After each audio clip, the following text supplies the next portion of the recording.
Hello! Today I'm going to be talking about something that I think is pretty relatable and a good way to start off my YouTube channel.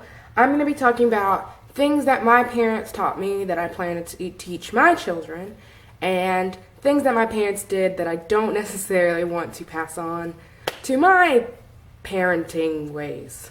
So I'm going to start off with the good. The things that my parents did for me, they made me a very well-rounded person, with people of different personalities, like how to handle like angry people and extremely happy people, and they just exposed me to many different people growing up. So I feel like I'm a pretty good people person, so that was very helpful. The next thing I'm going to talk about is they always told me to shoot higher than what was needed. Like anytime that I made like an A or a B in school, they would always tell me that's very good, you did well, but you can always do better. Which in my mind, I was just like, geez, it's an A. Like there's not like an triple A. So I was really confused, but it really helped me kind of get ahead with my schoolwork and kind of like in life to always do more than what was needed, because it can't hurt you. So it's not like you can ever take a step back by doing too much. But yeah, and then the third thing is that they taught me a lot about respect and trust. And I think I've only broken their trust once. And they didn't yell at me or whip me. They were just like very... This is back when I was younger, talking about the whipping. But they just kind of scared me and talked to me about how trust is so important, and for me to do things, for them to trust me to do things on my own. Like they need that trust in order for me to do it.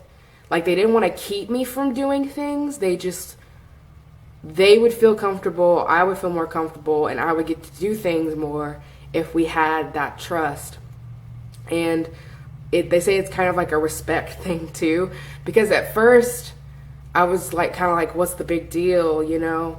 But as I grew older, I realized that respecting your parents is such a big thing, and for them to respect you too, because it allowed me to have more adult conversations and for us to come to compromises that probably would have never happened if we didn't have that respect. And I tried to get to see their side, to understand where they were coming from, and that helped a lot. Unfortunately, they watched a little too much TV about teenagers and what they do and, you know, how they act, and I'm like, I'm not really like that at all. And the school I went to was a very, it wasn't private, but it wasn't a private school, but it was like a magnet school, or like AP or Gateway, however your school does it. Or our school was basically a school full of those people. And like we didn't have regular sports or anything. We had like lacrosse and tennis and swim, but we didn't have like football or baseball or anything like that. So being surrounded by people like that, they're obviously, any high school you go to, there's going to be this stereotypical teenager behavior and attitude, but not really. We kind of all were on the same page, and we didn't really act that way. Of course, we all went through our own little thing, but I didn't really act that way. I thought it was kind of disrespectful, and I never ever acted towards my parents like I'm grown, I can do whatever I want. You know, it was about the respect and the trust and compromising and seeing where I'm coming from and where they're coming from, and kind of like finding a middle ground. So that was really, really important to me growing up. Now the bad things. Yelling. When they got quiet and were talking, it was really serious.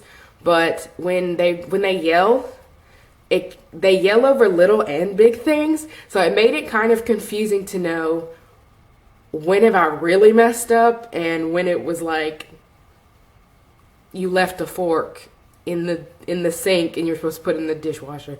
It made it really confusing to know when you were really upset because you were always yelling about something. So, but yeah, that's not fun. And it got to the point where, it's still to the point where when they yell, I think of it as speaking and at a normal tone, which is really bad because it just makes them more upset when I'm just like, okay, whatever, I'll do it. Because then they feel like, oh, so you don't care, you have an attitude and all this thing. But no, it's just when you yell that much, I don't know, I can't read the conversation. I can't read your voice on what you're asking me to do and everything because it's just, so yeah, that's not fun. And the next thing is, the world is a scary and cruel place. They kind of overdid this with me to the point where I am a bit paranoid when I go outside. It's a really good thing because they made me know my surroundings and, if you're in a parking lot by yourself, do you spot that guy behind the bush over there? Like, did you see him? Like, little things like that can come in real... They can, lost my train of thought. They can help you out there and be safe and not get kidnapped or something like that. But it got to the point where I'm a bit paranoid, where I double check and I turn my head and I double lock and I call and I text and everything, like where I am and what I'm doing. Or if I'm walking somewhere and I don't feel safe, I call someone to talk to them, so that if this sounds really, really paranoid, so that if someone wants to take me or hurt me, like they'll still be on the phone. So if they hurt me, I'll like drop my phone and like a Taken scene and like scream out things about them, like, he's a tall man, he's got a tattoo, he's hurting me, da, da, da, I'm on such and such street, da, da, da. But yeah, so that I don't think you can be too safe, but the paranoia that comes with it is not fun. And like I said, it's really good to be able to notice things around you and people that you might not have seen before. But again, it's just very paranoid. Yeah. So the last bad thing is how to save money.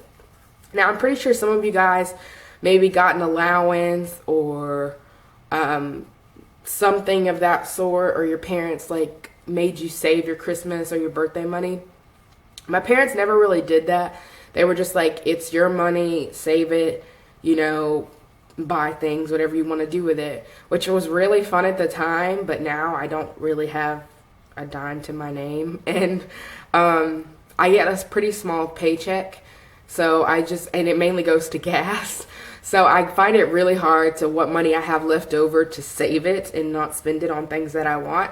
So I really wish they would have taught me how to set aside $1, or, don't spend this much on candy or lunch or whatever I spent it on back in those days. Yeah, so I wish I would have saved a bit, because my sister's really, really good at saving. Like, I'm most positive that she has lunch money from like the 4th grade. But yeah, and I'm terrible at it. And if I have the money, I want to spend it on something. So, especially on things that my parents won't get me. So yeah, and those are the summed up things of things that my parents taught me that I plan to keep, and some things that I really prefer not to pass on to my children. So that is my first video. I hope you guys enjoyed it. Give it a thumbs up, and I will see you guys soon. Bye.